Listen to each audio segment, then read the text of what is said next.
Good morning विद्यार्थी मित्रों। Chapter तीजू स्टैंडर्ड 12 फिजिक्स चैप्टर तीजू। चलो सब्जेक्ट फिजिक्स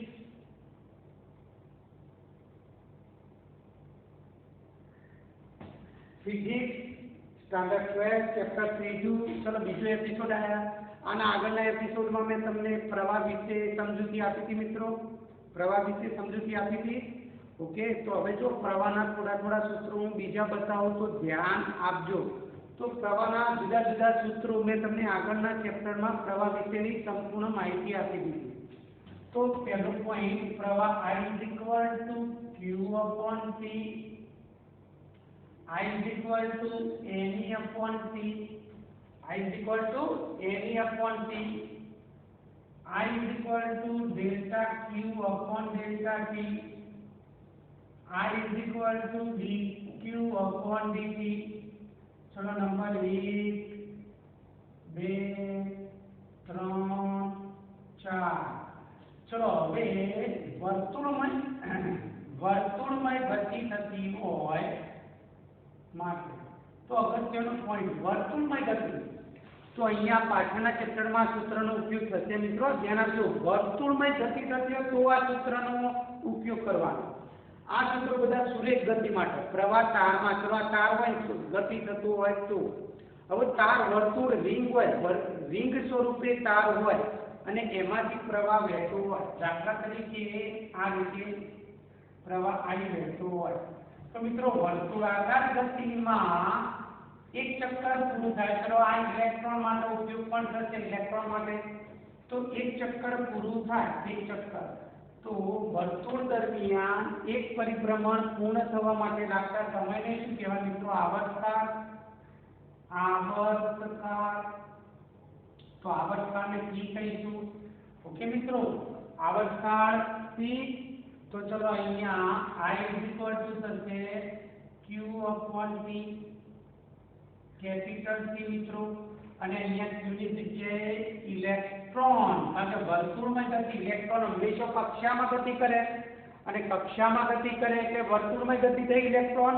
તો પાછળના ચેપ્ટરમાં E/T આ ઉપયોગ થશે। તો ચલો નંબર 1 સૂત્ર, જ્યારે વર્તુળમાં ગતિ થાય ત્યારે જ આ સૂત્રનો ઉપયોગ કરો। I = E/T વિદ્યુતભારની જગ્યાએ। તો ચલો પહેલું સૂત્ર અહીંયા આનો આ સૂત્ર અથવા કરી દર્શાવો I = E/T। ચલો મિત્રો અહીંયા પહેલું સૂત્ર E/T। ચલો જ્યાં 1/T એટલે F થાય આવૃત્તિ, આવર્તકાળનો વ્યસ્ત, આવૃત્તિ આપે મિત્રો। તો આવર્તકાળનો વ્યસ્ત આવૃત્તિ, તો I = બીજું સૂત્ર મિત્રો I = EF। बीजू सूत्र मित्रों I = EF। चलो आपको याद रखो। પછી મિત્રો એક બીજું સૂત્ર આપું છું, બીજું સૂત્ર તો ઝડપ બરાબર અંતર ભાગ્યા સમય થશે મિત્રો। સમય, તો સમયને હું સમય બરાબર લઈ લઉં, સમય બરાબર લઈ લઉં તો અંતર ભાગ્યા ઝડપ થાય મિત્રો, અંતર ભાગ્યા ઝડપ। ચલો તો સમય एक चक्कर पूરું થાય, एक चक्कर तो अंतर કેટલું કાપેલું કહેવાય મિત્રો? પરિઘ જેટલું અંતર કેટલું કહેવાય? પરિઘ જેટલું। ઓકે, અને ઝડપ v। તો ચલો નંબર ત્રીજું સૂત્ર મિત્રો I બરાબર, ચલો સમયને હું ચેન્જ કરું તો અહીંયા e એટલે e અને સમયની જગ્યાએ અહીંયા સમય, તો સમયની જગ્યાએ હું શું લખી શકું? અંતર ભાગ્યા ઝડપ, અંતર ભાગ્યા ઝડપ। તો ઝડપ ઉપર જશે તો ev, અંતર ev/2πr।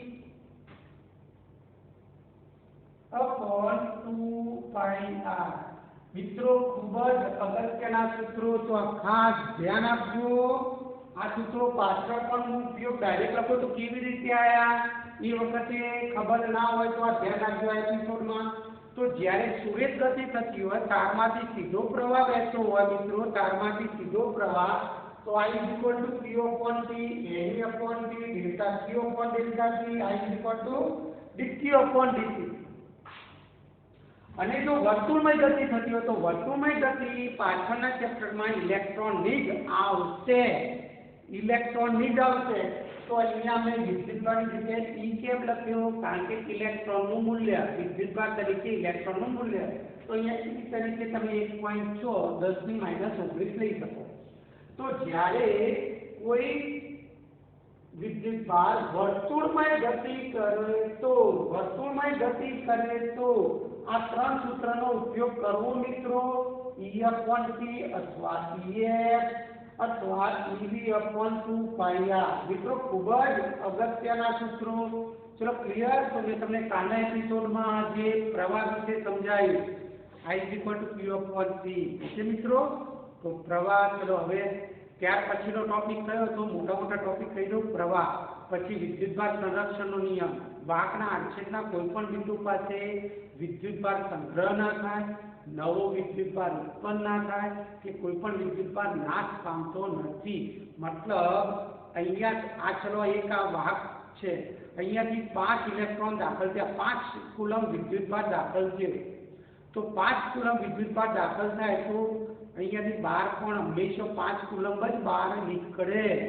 5 કુલમ વિદ્યુતભાર દાખલ થાય તો 5 કુલમ જ બહાર નીકળે, ના વધારે નીકળે કે ના ઓછો નીકળે. અચળ દરેક જગ્યા દરેક સ્થાન ઉપર 5 કુલમ જ હોય. દરેક આડછેદ પર દરેક બિંદુ પર હંમેશા 5 કુલમ જ વિદ્યુતભાર રહે મિત્રો. ઓકે, તો વિદ્યુતભાર સંરક્ષણનો નિયમ. ચલો સુવાહકો પર વિદ્યુત ક્ષેત્રની અસર, મોસ્ટ ઇમ્પોર્ટન્ટ પોઈન્ટ મિત્રો. ચલો એ પ્રશ્ન આઈએમપી તરીકે નથી મિત્રો, એટલે ટેમ્પરરી યાદ રાખજો. મૌખિક તમે લખી શકો એ રીતે સમજાવું. કાલે મેં સમજાયા હતા, ફરીથી સમજાવું. માની લો કે આ કોઈ ધાતુ છે, ધાતુ સુવાહક મોટાભાગની ધાતુ જ હોય. ધાતુઓને આપણે સુવાહક પદાર્થ એટલે સહેલાઈથી ઇલેક્ટ્રોનનું વહન, પ્રવાહનું વહન થઈ શકે, સહેલાઈથી વહન થઈ શકે પ્રવાહનું, એવા પદાર્થોને સુવાહકો કહે છે. અને જે પદાર્થમાં વિદ્યુતનું વહન થઈ શકે નહીં, પ્રવાહનું વહન થઈ શકે નહીં, એવા પદાર્થોને અવાહક પદાર્થો કહે છે. અવાહક પદાર્થો તરીકે લાકડું, રબર, કાચ, બરોબર છે, આ બધા અવાહક પદાર્થો કહેવાય. ઓકે મિત્રો, તો ચલો, તો સુવાહક પદાર્થને વિદ્યુત ક્ષેત્રની ગેરહાજરીમાં રાખો, વિદ્યુત ક્ષેત્રની ગેરહાજરીમાં રાખો તો મિત્રો સુવાહક પદાર્થમાં મુક્ત ઇલેક્ટ્રોન હોય. આવા મુક્ત ઇલેક્ટ્રોનને બહારના તાપમાન, થોડું પણ તાપમાન હોય તો એ ઉષ્મીય ઉર્જા મેળવે. તો સુવાહક પદાર્થમાં રહેલા મુક્ત ઇલેક્ટ્રોન ઉષ્મીય ઉર્જા મેળવીને ગતિ કરે. વિદ્યુત ક્ષેત્રના કારણે નહીં, કારણ કે વિદ્યુત ક્ષેત્ર ગેરહાજર છે. વિદ્યુત ક્ષેત્ર ગેરહાજર હોવાના કારણે તેની આસપાસ રહેલી ઉષ્મીય ઉર્જા મેળવીને તેમાં રહેલા મુક્ત ઇલેક્ટ્રોન ગતિ કરે. અને આ ગતિ દરમિયાન ધન આયન ગતિ કરતા નથી, એટલે ધન આયન સાથે અથડામણ અનુભવે અને આ અથડામણના કારણે તેઓની ગતિ અસ્તવ્યસ્ત થઈ જાય છે અને તેમની ગતિ અટકી જાય છે. માટે પ્રવાહનું નિર્માણ રચાતું નથી. તો વિદ્યુત ક્ષેત્રની ગેરહાજરીમાં સુવાહક પદાર્થો પ્રવાહનું નિર્માણ કરી શકતા નથી, પ્રવાહનું નિર્માણ કરી શકતા નથી. અને વિદ્યુત ક્ષેત્રની હાજરી હોય, વિદ્યુત ક્ષેત્રની હાજરી હોય તો આવા ઇલેક્ટ્રોન પર અને ધન આયન પર બળ લાગે છે, બંને પર બળ લાગે. ઋણ વિદ્યુતભાર અને ધન વિદ્યુતભાર બંને પર બળ લાગે. વિદ્યુત ક્ષેત્રની હાજરીમાં E = F = QE આ બળ લાગે. માટે ધન અને ઋણ બંને વીજભારો ગતિ કરે છે અને બંને વીજભારોની ગતિ પરસ્પર વિરુદ્ધ હોવાથી અથડામણ થતી નથી. બંને વિદ્યુતભારોની ગતિ પરસ્પર વિરુદ્ધ હોવાથી અથડામણ થતી નથી. માટે આવા વિદ્યુતભારો પ્રવાહનું નિર્માણ કરે છે. તો ઇન શોર્ટ, વિદ્યુત ક્ષેત્રની ગેરહાજરીમાં સુવાહક પદાર્થોમાં પ્રવાહ વહેતો નથી. જ્યારે વિદ્યુત ક્ષેત્રની હાજરીમાં સુવાહક પદાર્થોમાંથી વિદ્યુત પ્રવાહ વહે છે. વિદ્યુત ક્ષેત્રની હાજરીમાં પ્રવાહ વહે, વિદ્યુત ક્ષેત્રની ગેરહાજરીમાં પ્રવાહ વહેતો નથી. ઓકે, શોર્ટમાં.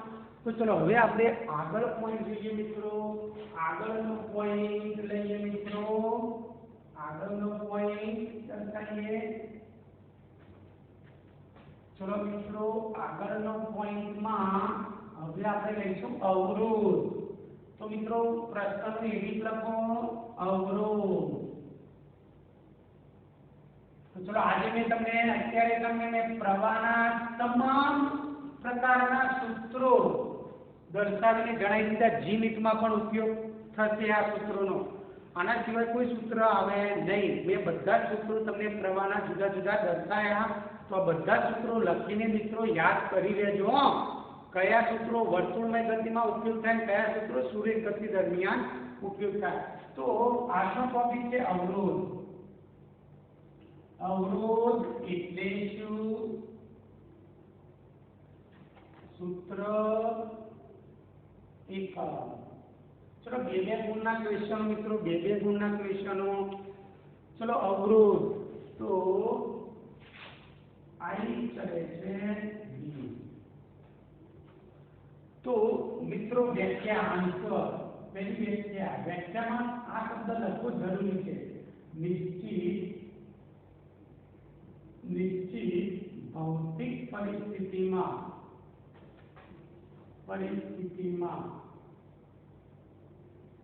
નિશ્ચિત ભૌતિક પરિસ્થિતિમાં વાહકમાંથી વહેતો પ્રવાહ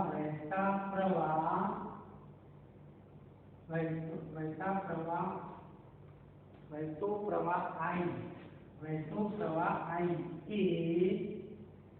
તે જ વાહકના બે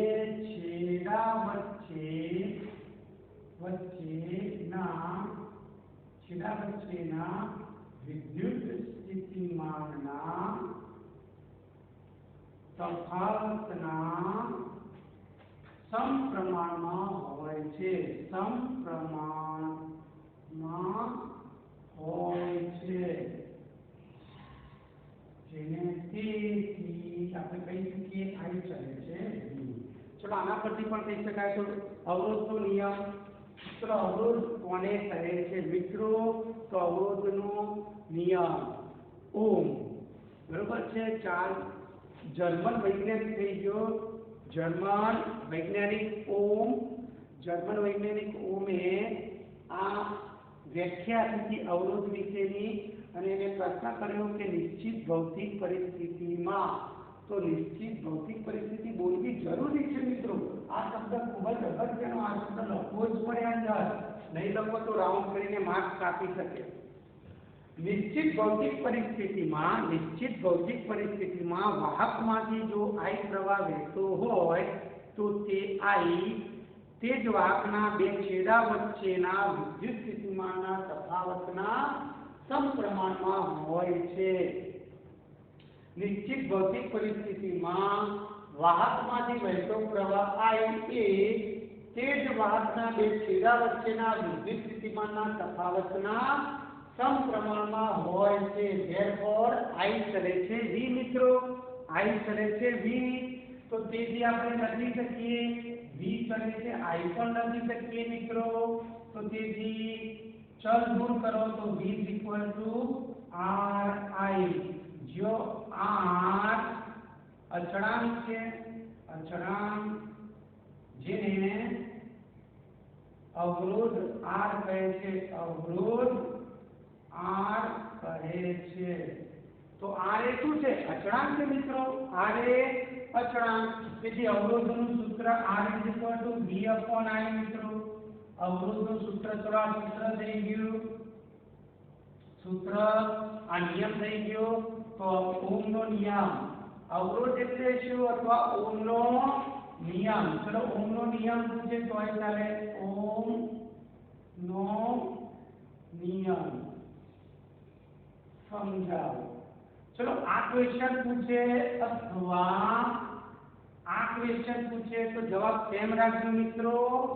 तो अवरोध ज्यां जे ओमे आपेला नियमમાં जे अचळांक पद મળે છે તેને अवरोध आर કહે છે।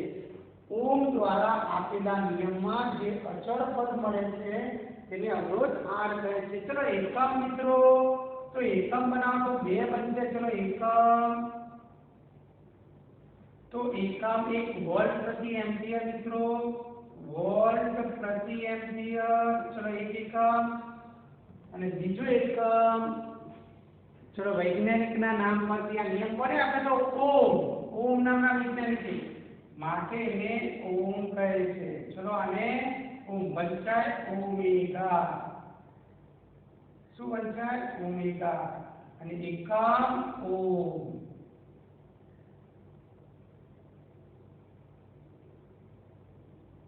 चलो वंचाय ओमेगा तरीके आने वंचाय ओमेगा અને अर्थ થાય ઓમ।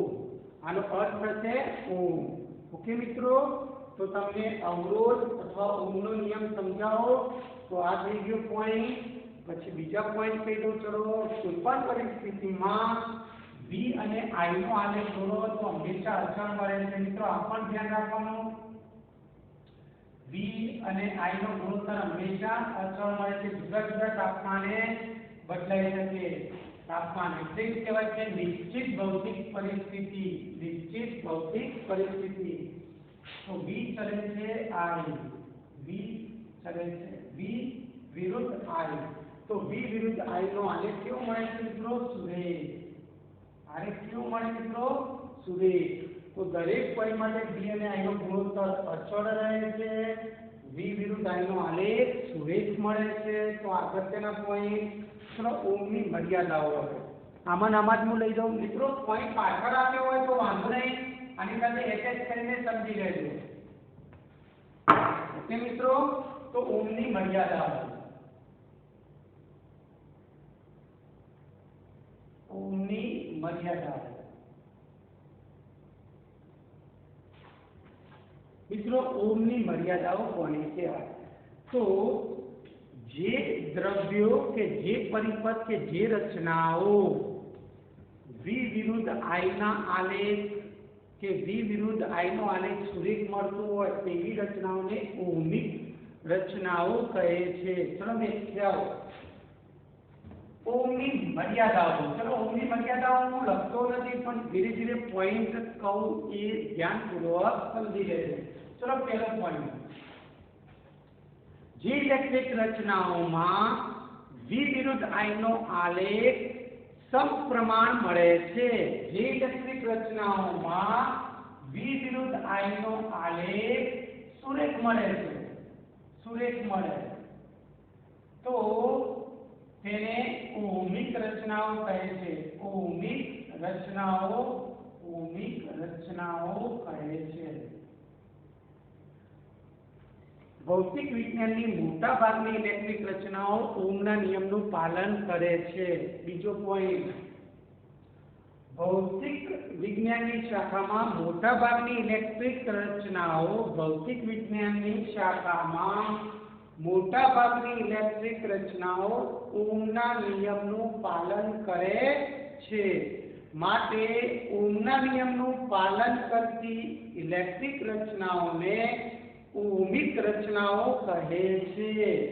तो पहलो पॉइंट, जे इलेक्ट्रिक रचना, चलो पहलो पॉइंट, जे इलेक्ट्रिक रचनाओं में v विरुद्ध i नो आलेख सुरेख મળતો હોય, जे इलेक्ट्रिक रचनाओं में v विरुद्ध i नो आलेख सुरेख મળતો હોય तो तेवी रचनाओं में ओमना नियमનું પાલન થાય છે, જેને ઓમિક રચનાઓ કહે છે। ફરીથી રિપીટ, જે ઇલેક્ટ્રિક રચનાઓમાં v વિરુદ્ધ i નો આલેખ સુરેખ મળતો હોય, v વિરુદ્ધ i નો આલેખ સુરેખ મળતો હોય તો તેવી રચનાઓ ઓમના નિયમનું પાલન કરે છે। તો તેવી રચનાઓ ઓમના નિયમનું પાલન કરે છે। આવી રચનાઓને ઓહમિક રચનાઓ કહે છે। આવી રચનાઓને ઓહમિક રચનાઓ કહે છે। ચલો બીજો પોઈન્ટ, ભૌતિક વિજ્ઞાનની શાખામાં મોટા ભાગની ઇલેક્ટ્રિક રચનાઓ ઓહમના નિયમનું પાલન કરે છે, જેને ઓહમિક રચનાઓ કે ઓહમિકના નિયમનું પાલન કરતી રચનાઓ કહે છે। બીજો પોઈન્ટ, ભૌતિક વિજ્ઞાનની શાખામાં મોટા ભાગની ઇલેક્ટ્રિક રચનાઓ ઓહમના નિયમનું પાલન કરે છે, માટે તેમને ઓહમિક રચનાઓ કહે છે। ओके मित्रों, चलो तीजो पॉइंट, કેટલીક ભૌતિક વિજ્ઞાનમાં કેટલીક ઇલેક્ટ્રિક પરિપથો કે ઇલેક્ટ્રિક રચનાઓ ઓહમના નિયમનું પાલન કરતી નથી।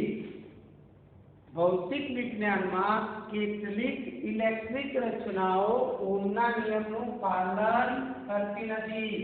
V વિરુદ્ધ I નો આલેખ સુરેખ મળતો નથી, સુરેખ મળતો નથી। આકૃતિ V વિરુદ્ધ I નો આલેખ, V વિરુદ્ધ I નો આલેખ આ રીતે મળે છે। ચલો બીજો આલેખ, V વિરુદ્ધ I નો બીજો આલેખ,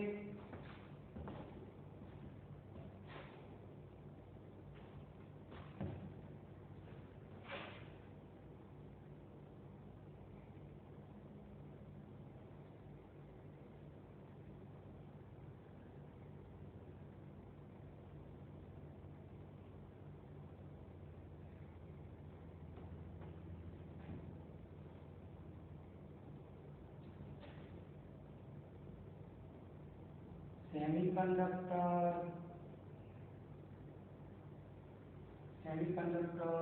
ट्रांजिस्टर,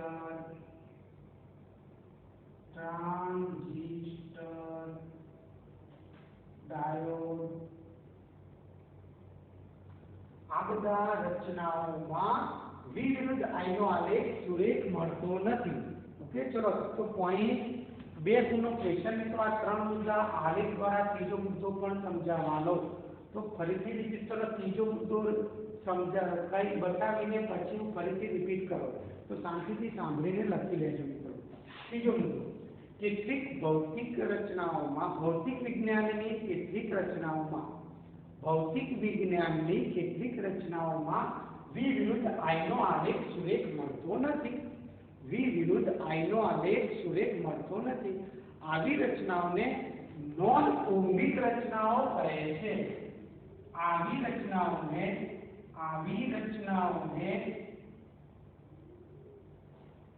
નોન ઓહમિક રચનાઓ કહે છે।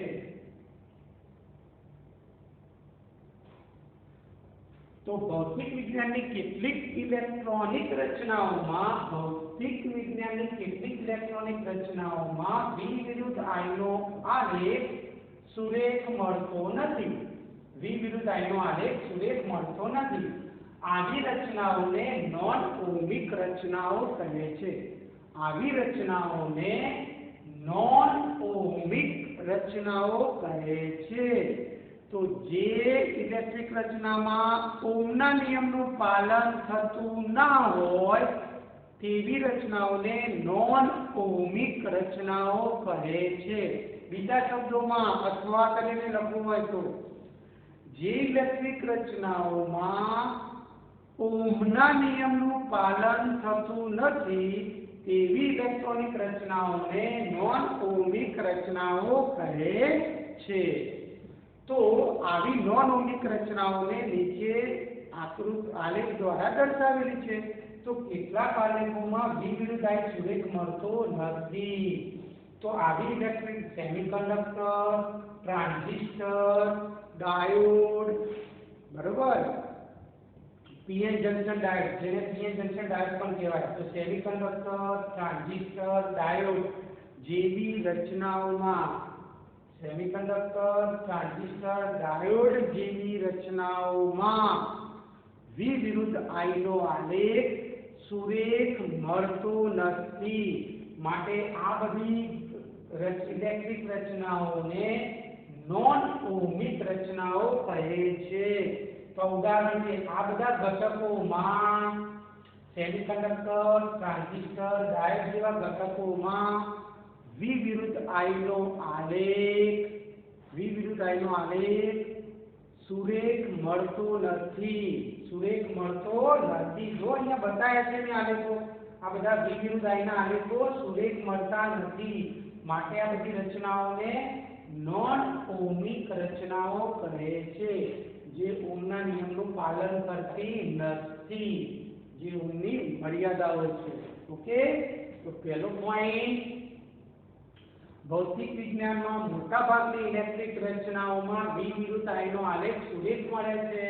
આવી ઇલેક્ટ્રિક રચનાઓને ઓહમિક રચનાઓ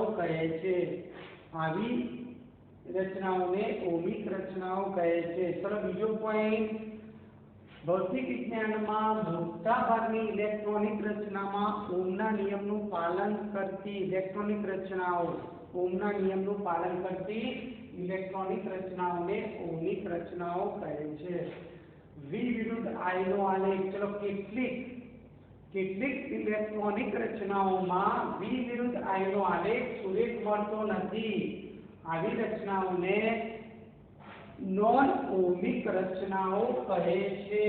અથવા જે ઇલેક્ટ્રોનિક રચનાઓમાં ઓહમના નિયમનું પાલન થતું ના હોય તો તેવી ઇલેક્ટ્રિક રચનાઓને નોન ઓહમિક રચનાઓ કહે છે। ઉદાહરણ તરીકે સેમિકન્ડક્ટર, ટ્રાન્ઝિસ્ટર અને ડાયોડ જેવી ઇલેક્ટ્રિક રચનાઓમાં વિવિરુદ્ધ આયનો આલેખ સુરેખ મળતો નથી, માટે આ બધા ઘટકોમાં ઓહમના નિયમનું પાલન થતું નથી। ઓકે મિત્રો, ચલો આના પછી આપણે લઈ લઈએ પોઈન્ટ। ચલો આના પછીનો પોઈન્ટ લઈ લઈએ આપણે ઊર્જા ઘનતા। મિત્રો, ઊર્જા ઘનતા તો આ પણ બે ગુણમાં ખાસ યાદ રાખજો મિત્રો, અને દાખલામાં પણ ઉપયોગી થશે આ પોઈન્ટ।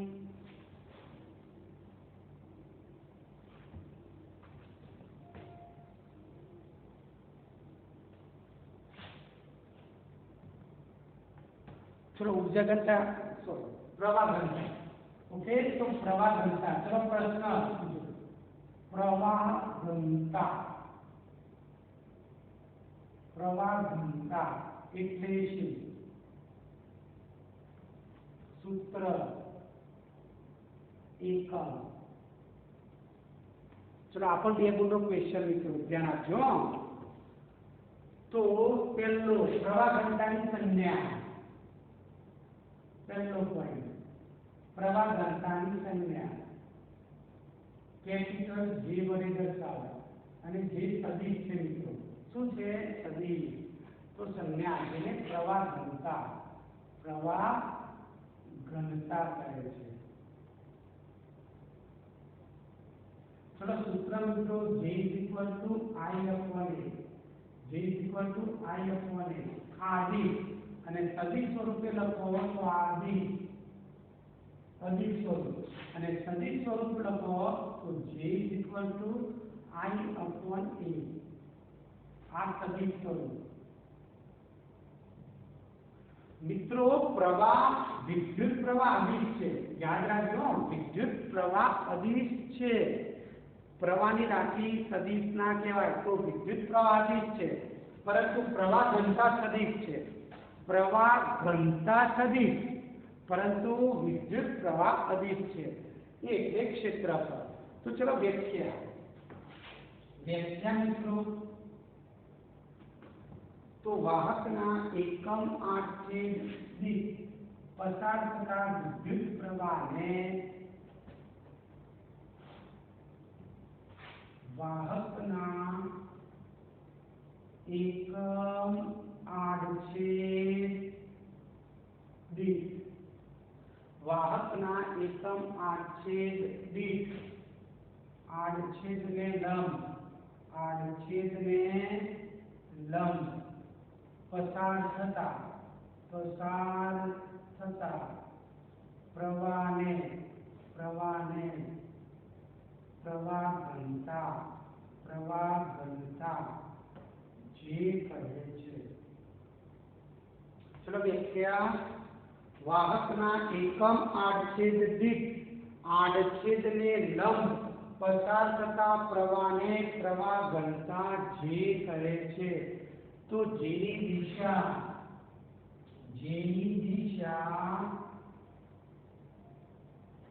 પ્રવાહ I ની દિશામાં હોય છે. પ્રવાહ I ની દિશામાં હોય છે. મિત્રો આ ખાસ ધ્યાન રાખજો. દાખલામાં હું એક MCQ પણ ચલાવી દઉં. ઓકે, તો આડછેદમાં સમય સાથે પ્રવાહનો દર પણ બદલાતો હોય છે. મિત્રો આડછેદ સાથે પ્રવાહનો દર પણ બદલાતો હોય છે. તો સરેરાશ પ્રવાહ ઘનતાને delta I upon delta E વડે પણ દર્શાવાય. Delta I upon delta I વડે પણ દર્શાવાય. ચલો જુદા જુદા સૂત્રો લખો. G is equal to ચલો di upon dA પણ દર્શાવાય. di upon dA અને dE માં cos ઘટક આવશે cos theta. ઓકે મિત્રો, આ ખાસ અગત્યનું સૂત્ર.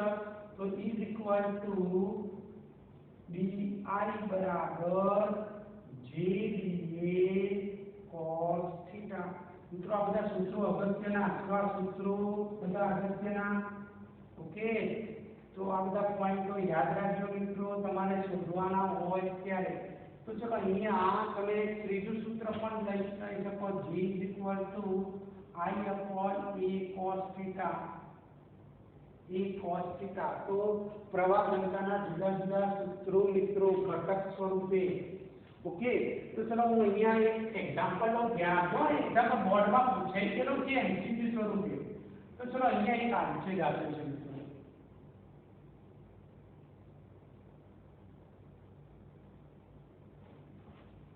ચલો આ રીતે આડછેદ આપ્યો છે. ઓકે,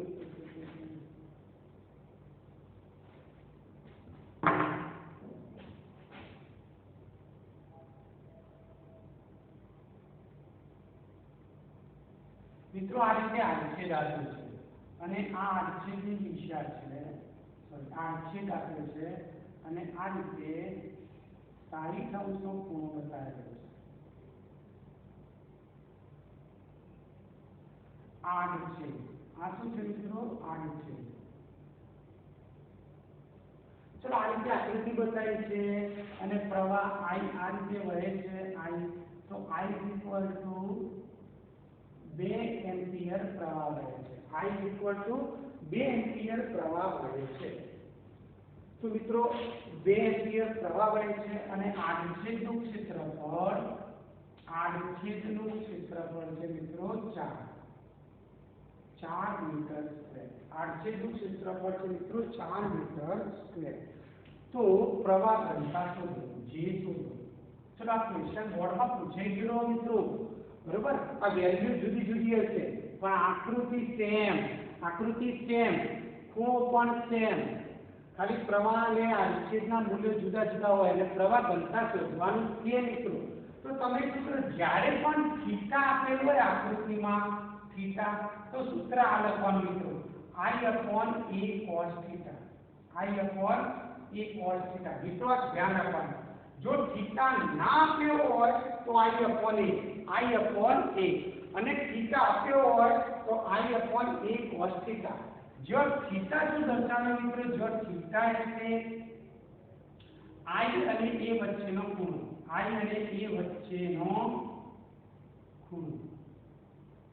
ચલો I અને J એક જ દિશામાં હોય. આ J ની દિશા અને I ની દિશા એક જ. તો તમે J અને A ની વચ્ચેનો ખૂણો કહો તોય ચાલે, I અને A ની વચ્ચેનો ખૂણો કહો તોય ચાલે. મિત્રો I અને A અથવા J અને A વચ્ચેનો ખૂણો. જે શું છે? પ્રવાહ ઘનતા. I શું છે?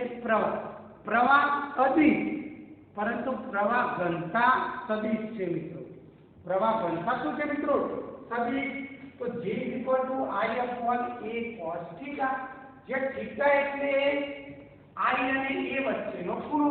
તો મિત્રો અહીંયા તમે થીટા શું સાઈડ મૂકશો? જો સાઈડ મૂકશો તો ખોટા, અહીંયા ખોટા.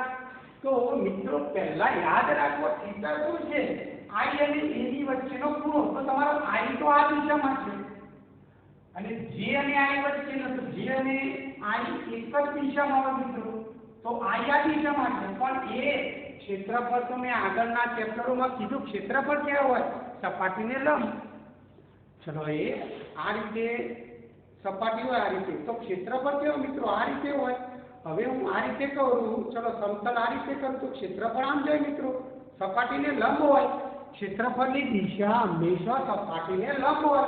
તો ચલો આડછેદ આમ મૂકેલો મિત્રો, આડછેદ આમ, તો આ દિશાને લંબ, આ દિશાને લંબ, તો આ ક્ષેત્રફળની દિશા છે મિત્રો. તો ચલો આ બંને લંબ થાય મિત્રો, આ બંને લંબ, આડછેદની દિશા અને આડછેદને લંબ. તેથી આ કોણ કેટલાનો થશે મિત્રો, 3 કેટલાનો થશે, 3. તેથી J બરાબર I/A cos 30. જો ભૂલથી ડાયરેક્ટ સાઈડ પાડીને સાઈડ જોઈને તમે સીધો સાઈડ લખો, અહીંયા સાઈડ જોઈને એ સાઈડ દેખીને તમે સીધો સાઈડ લખો તો ખોટા પડવાના. તો આ ધ્યાન રાખવાનું મિત્રો, આકૃતિમાં થીટા એટલે શું, I અને A વચ્ચેનો ખૂણો. I અને A ક્ષેત્રફળ કેવો હોય, આડછેદને લંબ, સપાટીને લંબ. ઓકે મિત્રો. તો ચલો J = I એટલે 2 એમ્પિયર, ક્ષેત્રફળ 4 cos 3 એટલે √3/2 મિત્રો, √3/2. તો આ 2 ઉપર જશે મિત્રો, તો 2 ઉપર જાય તો 4/4√3. તો આ બે જાય તો પ્રવાહ ઘનતા J = 1/√3. પ્રવાહ ઘનતા J = 1/√3. મિત્રો એકમ બાકી રહી ગયું. ચલો પ્રવાહ ઘનતાની સંજ્ઞા થઈ ગઈ, આના સૂત્રો આયા. તો સૂત્ર પૂછ્યું છે, પ્રવાહ ઘનતાની મેં વ્યાખ્યા લખાઈ, એની દિશા બતાવી, આ બીજા પણ વધારાના સૂત્રો દર્શાવ્યા. આ એમસીક્યુ ચલાવ્યો મિત્રો, આ એમસીક્યુ છે, દાખલો છે, એક્ઝામ્પલ છે મિત્રો. તમે પ્રશ્ન સાથે જોડતા નહીં, વધારાનો એમસીક્યુ સોલ્વ કરાયો છે. ઓકે, તો આ પ્રશ્ન સાથે જોડતા નહીં. આ પ્રશ્ન અહીંયા અને હવે છેલ્લો એકમ લખીને દર્શાવો મિત્રો, એકમ. ચલો એકમ રહી ગયો, એકમ સિમ્પલ મિત્રો. પ્રવાહ એટલે એમ્પિયર અને ક્ષેત્રફળ એટલે મીટર સ્ક્વેર.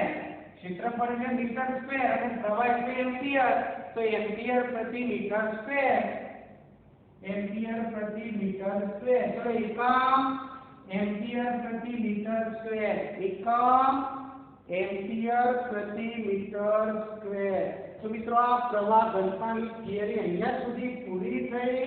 પ્રવાહ ઘનતાની થિયરી અહીંયા સુધી પૂરી થઈ. આ વધારાનો એમસીક્યુ મેં ચલાવ્યો, જોઈ લો, લખી લો મિત્રો.